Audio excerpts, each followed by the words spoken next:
It is amazing when Biden has his big town hall on CNN and says something so profoundly false. And of course, CNN, oh, thank you. Thank you for not telling us that. Do you realize the Biden administration is trying to convince people that there was no vaccine until they took office?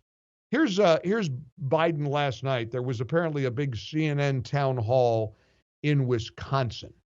When you and I talked last, we talked about it's one thing to have the vaccine, which we didn't have when we came into office, but a vaccinator. All right, stop. How do you get the vaccine? It's one thing to have the vaccine, which we didn't have when we came into office. So in other words, it was the Biden administration that developed and rolled out the vaccine. This exercise of closing your eyes and trying to pretend that nothing happened in the Trump term is beyond an illness. It's comical. As Charlie Kirk put it, it's pathological. Here was Charlie's response to that. Yeah, it's just completely and pathologically untrue. A White House official, the former Trump administration, they said they were doing about 1.1 million vaccinations a day leading right into Joe Biden being sworn into office. It was President Donald Trump that was mocked, ridiculed, and made fun of by every single person in mainstream media when he said that we would have a vaccine by October, November. He was right, and in fact, the announcement came right after the election, if you might remember. And then Operation Warp Speed, which was, again, considered to be a near impossibility, delivered a vaccine ahead of schedule. President Trump promised it by Christmas. It was actually delivered before then. And so Joe Biden is trying to rewrite history, and it's incredibly irresponsible. Very important set of facts that every American needs to remember. Trump promised a vaccine by Christmas. He delivered. Trump promised Operation Warp Speed. He delivered. Now Biden lying, Kamala Harris lying. We had to start from scratch. There wasn't any vaccine. We were doing 1.1 million vaccinations a day leading into Inauguration Day. Wow. Roger, you're first up. How you doing, Roger? Welcome to the Mike Gallagher Show. Thank you very much. Calling from Portland, Maine. Just wanted to say I'm with you in your views.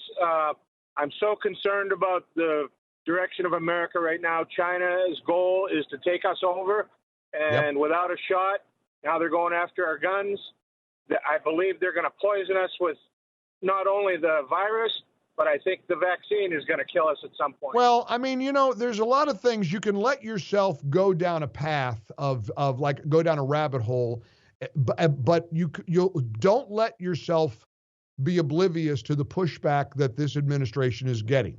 Don't ignore the pushback that, for example, a popular Democrat governor, formerly popular, like Andrew Cuomo is getting. And it takes other Democrats to do it. But I get it. I get your frustration and I appreciate it. Brad, you're up. Hey, Brad. Hey, Mike, thanks for taking my call. I know you've probably already done it. I'm a new listener. I just came through Greenville, South Carolina, and was listening to you. And you're a breath of fresh air, man. I'm coming from Asheville, and one thing that I know you've probably already done, because, again, I don't listen to you on a regular basis, but you're fantastic. I appreciate your work. But, one thing that we got to keep hitting home and home and home is the fact, why do these people hate Trump? Why do they hate him? Let's get to the root of it. The root of it is the reason they hate him is because he exposes the swamp. He's the creatures. He's exposing their money situation. I mean, Brad, the establishment was never challenged the way he did. You're so right, and it's a brilliant point. I'm glad you found us, and I hope you stay with us for a long time, Brad. Safe travels. He's right. They hate, and you ought to look at that and analyze that for a minute. Why do the Nikki Haley's of the world suddenly seem to hate Trump the way they did? It can't just be January 6th. Ever think about that?